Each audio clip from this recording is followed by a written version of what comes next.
Greg Mathis, the judge, spent 4 decades cultivating an ideal family image on television. However, Linda, his wife, requested a dissolution of their marriage in August 2024. At long last, the truth was revealed. Claims that surprised even his closest friends circulated, and speculations about an extramarital romance, a secret child, and other alleged transgressions abounded. In the 3 weeks following the filing of the papers, what transpired in reality? Why, after decades of preaching virtue, would a man who had spent his life defending others find himself embroiled in scandal? Little did anyone anticipate how profound the true story would be. Greg Mathis was born on April 5, 1960, in the massive Detroit public housing complex known as Herman Gardens. The 160 acres were developed in 1942 with the intention of housing 250 families. Providing housing for music troops in need was once considered a dignified response. There was a noticeable change in the air around those brick buildings by the time Greg could recall anything. Varnish came off. Persisted in a constant state of unease. On her own, his mother was keeping everything together. Caring after 4 sons following their father's departure. No matter how hard she worked, the money never seemed to be enough to cover the bills, and all around them, projects were crumbling. Towards the end of the 1960s, Herman Gardens began to feel more like a trap than a promise. Substances entered. It was also accompanied with dread. One night, when Greg was around 12 years old, music etched itself into his memory indelibly. An ecstatic man stormed into their flat while high on heroin, attempting to assault his mother. In a matter of horrifying seconds, the lads saw their secure haven crumble. After snatching up what they could, they ran out from that house, only to find themselves in even more dangerous quarters, where the constant sound of gunfire and sirens became the norm. On occasion, his mom worked more than 2 jobs. Nights of starvation persisted, and the boys often felt as though they were caught in a conflict that no one beyond their neighborhood wanted them to witness. A deep well of terror, humiliation, and powerless wrath seeped within Greg, molding him into the man he would eventually become. Childhood coincided with the homecoming of Vietnam soldiers to Detroit, even before he had the words to describe it. Addiction, particularly to heroin, was a common problem among those who returned and brought it into the projects. Just over 2 years after Greg was born, Herman Gardens began to devolve into one of the city's most hazardous neighborhoods. Street vendors peddling heroin were common in the early 1970s, and many of them had served in the military. Neighbors' formerly unbreakable trust started to crumble. Locks were put on windows and doors. As students began to bring weapons to school and gangs began to claim specific areas of the playground as their own, the schools became dangerous battlegrounds. Greg got up and got moving. Around the age of 10, he began engaging in small criminality alongside other youths from the slums. Food items were pilfered. To get what they could, they broke into places. Being alive was the initial goal. It was routine very quickly. At every turn, violence lurked. During a heist when Greg was 13 years old, he was shot. A child should have been roused from their slumber by that. To him, it was additional evidence that he belonged on the streets. At the time, he considered it as a badge of honor. By the time the clock struck 15, the number of music arrests for theft, breaking, and entering had piled up. The loop of trouble grew nearly monotonous in the context of the music. With everything going on, the school just couldn't handle it. At first, he attended to Herman Gardens Elementary, where he tried to concentrate despite the constant commotion caused by fights and shouting. To remove him from the most dangerous situation, he was later sent to Peterson's Seventh-day Adventist school. However, the streets had a powerful attraction. There was still a home for the projects. He had been emotionally and physically drained by the time he arrived to Wayne Memorial High School. He was incarcerated for a while after dropping out of school at the age of 15.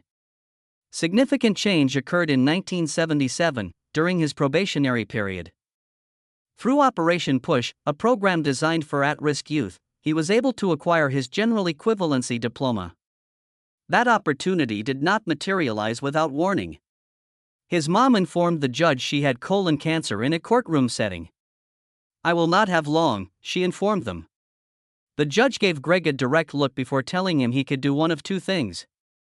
He had two options: either acquire a GED and try to start over, or sit in a cell. That instant was like a heavy burden on his chest. More terrifying than any rival group was the prospect of losing his mother while he remained trapped as the same child from the block. Greg had already committed to a different kind of gang before he ever wore a robe. He became a member of the infamous Errol Flynn crew at the age of 12. The gang served as an example to many other Detroit gangs in the 70s and 80s. In the beginning, he was only a young man performing odd jobs. Steaks were pilfered from music stores and sold in the projects by him and his companions for extra money. It was made fun of by them. Claiming to be hustlers rather than victims, they deceived themselves. Nevertheless, progress was rapid. These minor thefts escalated into more major crimes, including armed robberies and serious break-ins. Their choice of victim only served to heighten the tension of their plot. They did not target any particular residence. The residences of law enforcement officials were researched. They checked the cops' schedules to see when they would be out of the office, and then they broke in to steal the weapons.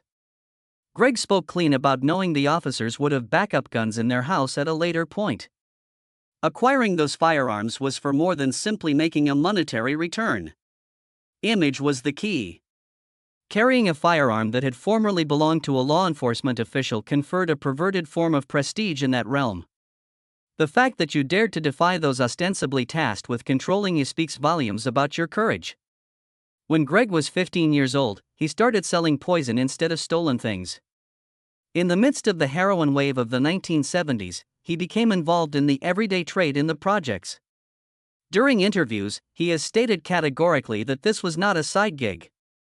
On a daily basis, he dealt with the real estate project's operations. The funds were utilized for more than just clothing and entertainment. He redirected the energy into firearms.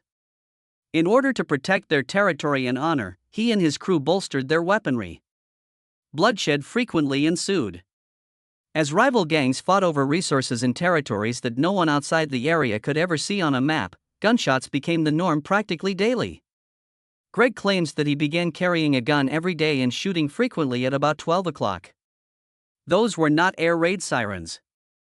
In the dark, these were actual gun battles, with actual bodies, walls, and windows taking aim.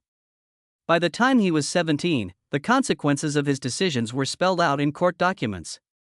As a minor, he was subject to over 20 arrests for offenses such as drug dealing, burglary, and possession of a firearm. Because of his many stays in Wayne County's juvenile detention camps, he came to think of them as second homes. Everyday life became a never-ending maze of concrete walls, punctuated by music, evenings of empty vows to improve, and swift descents back into old habits.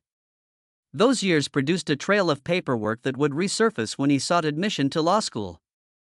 However, at that time, he had little interest in legal credentials or the judicial system.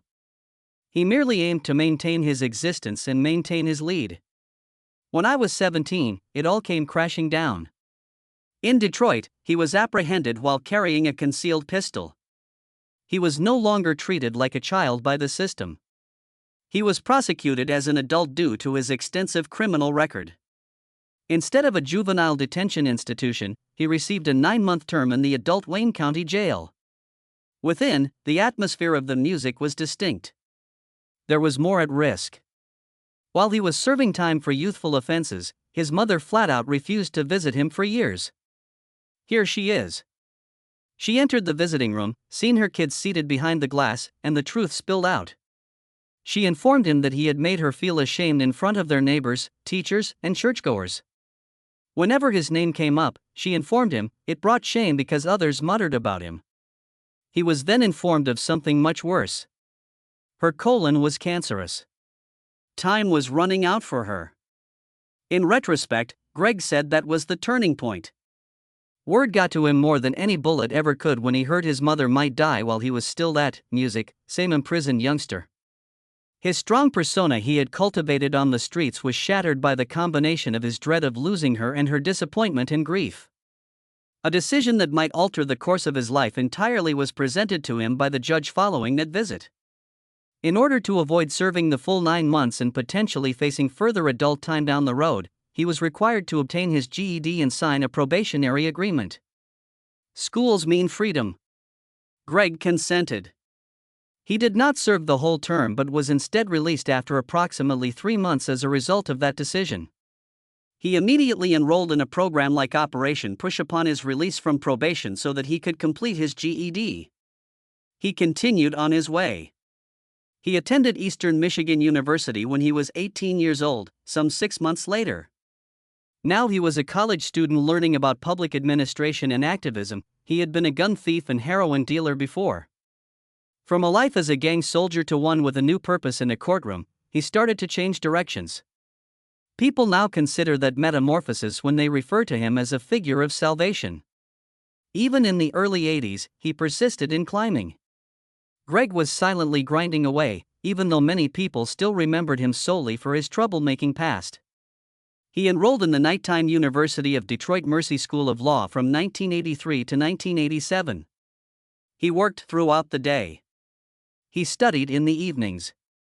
On May 17, 1987, he received his Juris Doctor degree. However, he was not so quick to let go of the past.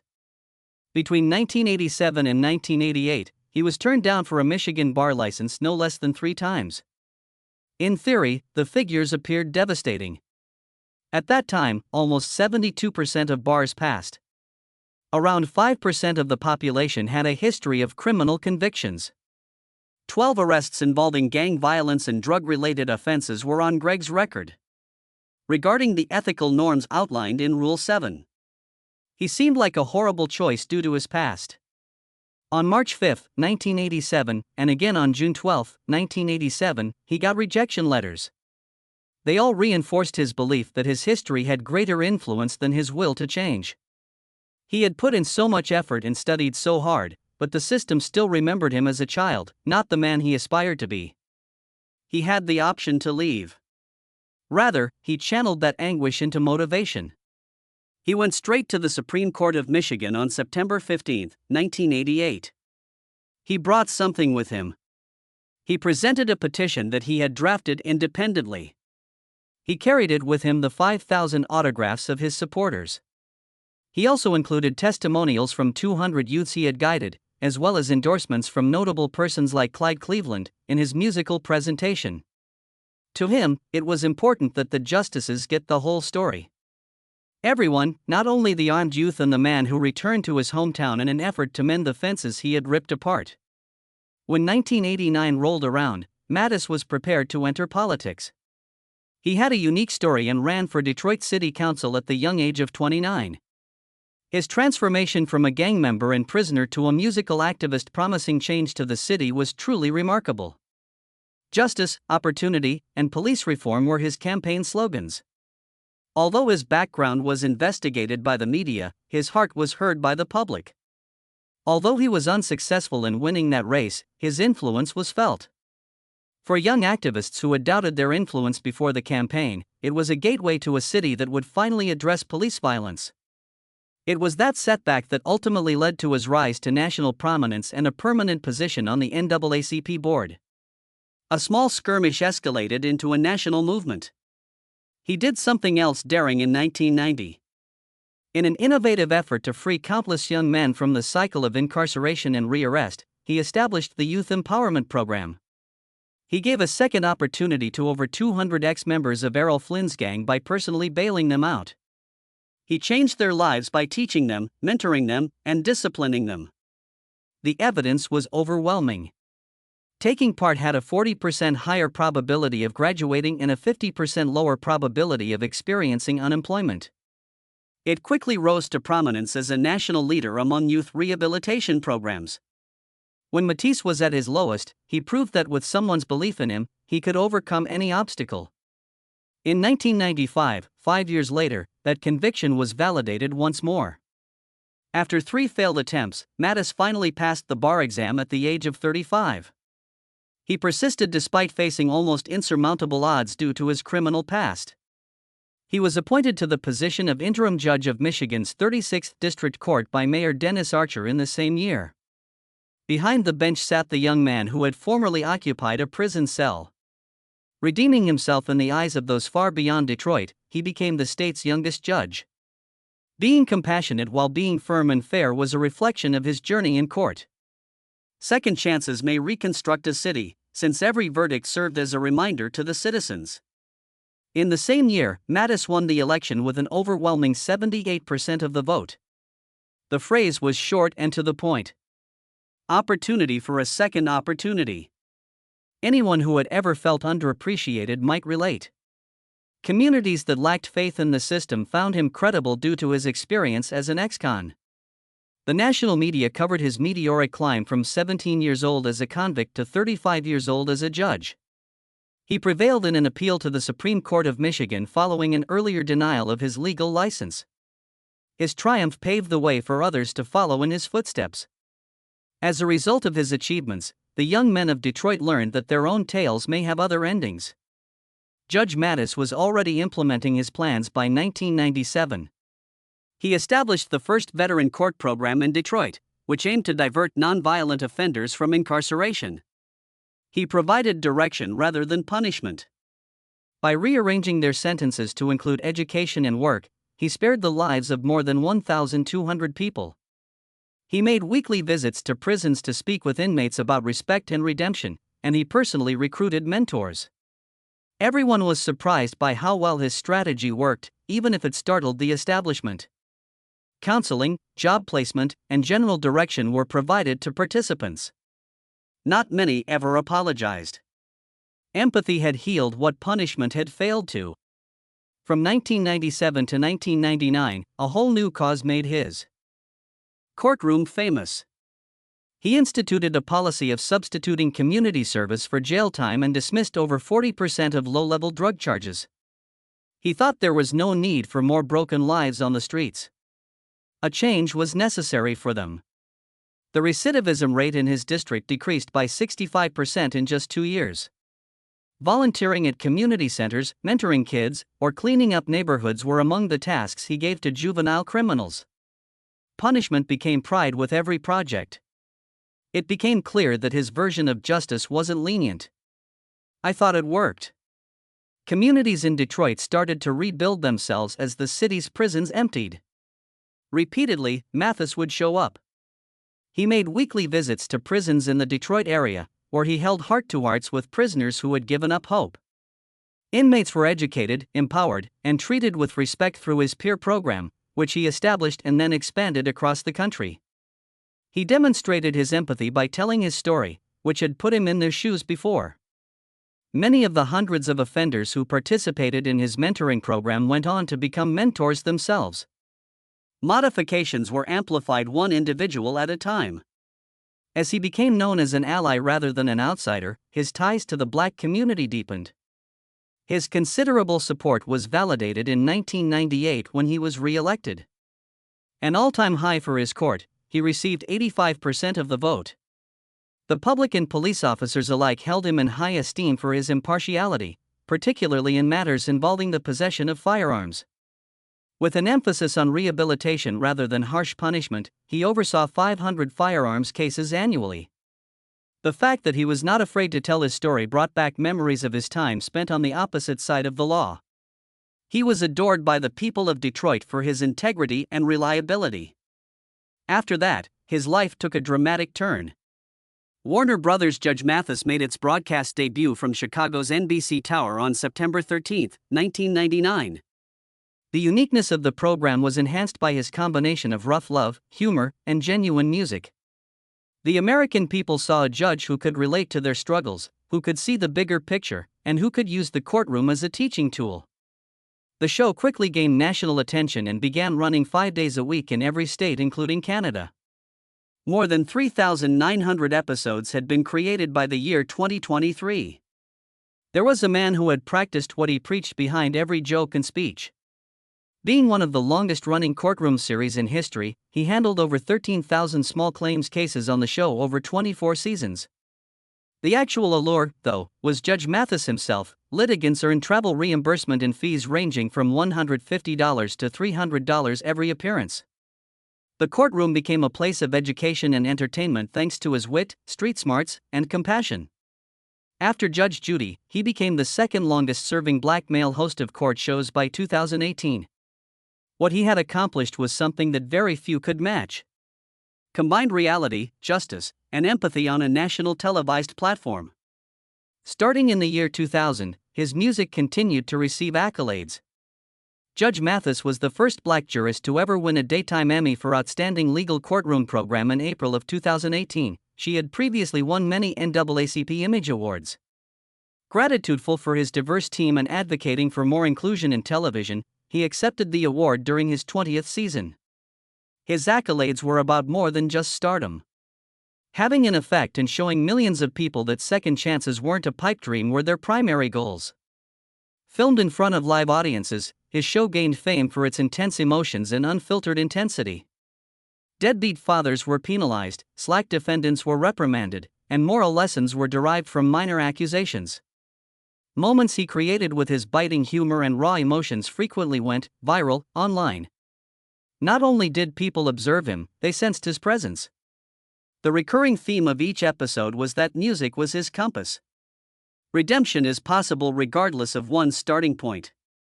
After meeting Linda Ree at Eastern Michigan University, Judge Greg Mathis wed her on June 1, 1985, a few months after his mother passed away. The musical members helped form a family that would go on to become a household name in television. Their 4 children, Jade, born May 1985, Kamara, born October 1987, Greg Jr., born January 1989, and Amir, born July 1990, were raised in a loving and disciplined household in Detroit. The house and finances were taken care of by Linda while Greg navigated the legal system. He was elected to the position of judge in Michigan at the young age of 35 in 1995. His achievements extended beyond his career. Gratitude, faith, and the power of the family were the cornerstones. Decades later, when Greg was honored with a star on the Walk of Fame in May 2022, elevating a youngster from Detroit to the status of a symbol of perseverance, that same friendship accompanied them to Hollywood. Greg Jr.'s public coming out as gay in June 2022 at the premiere of Mathis Family Music Matters was the most public test of their unity. The news broke live on national television and caught everyone, including his father, unawares. Greg Jr. was afraid his father's reputation would be tarnished and that the world would judge him. For many years, he had kept his truth a secret. However, everything changed that night. Judge Mathis expressed his pain at learning his kid had felt unsafe disclosing such a personal aspect of himself due to music. But he was standing solidly at his side in no time. There were cameras rolling. He promised his son that no one would hurt him without first facing him, and he cried as he did it. Their intimate moment became a topic of national discourse over acceptability, music, in black households, and the show garnered tremendous attention, increasing ratings by roughly 30%. Since June 2022, when Mathis Family Matters premiered and revealed the family's private lives, the family's journey has been in the spotlight. As a reminder of their shared humanity, it featured therapy sessions, real estate conflicts, sibling strife, and humorous moments. It was worth it to be transparent. Through endorsements, real estate deals, and new alliances, the Mathis brand had expanded into a $20 million empire by 2023. Greg Jr., who had a background in politics in Washington, D.C., and had graduated music from the University of Michigan with a degree in political science, utilized it to grow their endeavors. Greg shot as much as 260 episodes of the Courtroom music series each year, while Linda oversaw the financial aspects of the show, including contracts and assets. Not only was the glamour appealing, but so was the family's candor in letting the public see both their vulnerabilities and their resilience. Linda Mathis, however, was always there as the rock behind every triumph. She was well established in her own right before her television stardom, starting 5 daycare centers that cared for thousands of kids. She was a discreet businesswoman who contributed to the family's fortune and helped Greg amass $20 million. Whenever their celebrity started to drag them down, she was the one to plan appearances, negotiate deals, and keep the peace. Greg and their children continued to hold her in high regard even after she filed for a divorce in August 2024. She was instrumental in establishing the stability that had supported them for decades. She was more than just his spouse. He found stability in her. The one who brought order out of disorder through music. Standing on a beach near Cabo San Lucas, Greg officiated his son Greg Jr.'s wedding to Elliot Cooper on October 21, 2024. As Sergeant Calvin Cooper and Judge Mathis officiated the ceremony, the sound of laughter carried on the ocean wind. Greg Jr. and Elliot first crossed paths in 2016, and their first romantic getaway was in Cabo. It was as if everything had come full circle at the wedding. The family had fought against prejudice and miscommunication for a long time. Finally, Greg, music, stood before the whole congregation to publicly approve of his son's marriage. Others said it was therapeutic. Openly discussing the possibility of establishing a family, the couple pledged to have a more elaborate wedding in Los Angeles. As a family, the Mathis had a brief period of tranquility. However, there were instances when grins were absent. A valet accused Greg of spitting on him outside of Detroit's Flood's Bar and Grill on August 23, 2019, causing him to face public criticism. The disagreement, which started over misplaced Rolls-Royce keys, made national news in the end. Despite his denial, Greg did confess to shouting. After the accuser vanished and the police failed to find any proof, the case was withdrawn.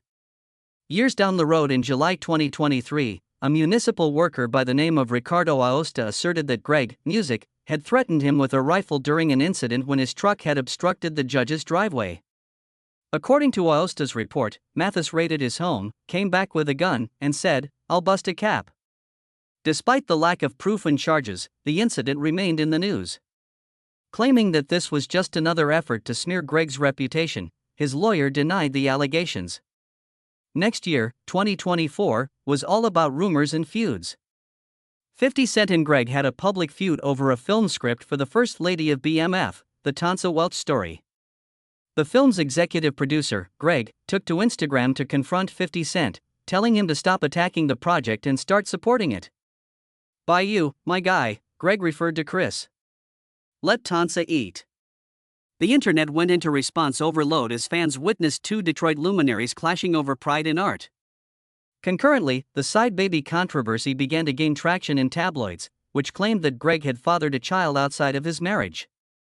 Shortly after, Linda, claiming emotional neglect for years, filed for divorce.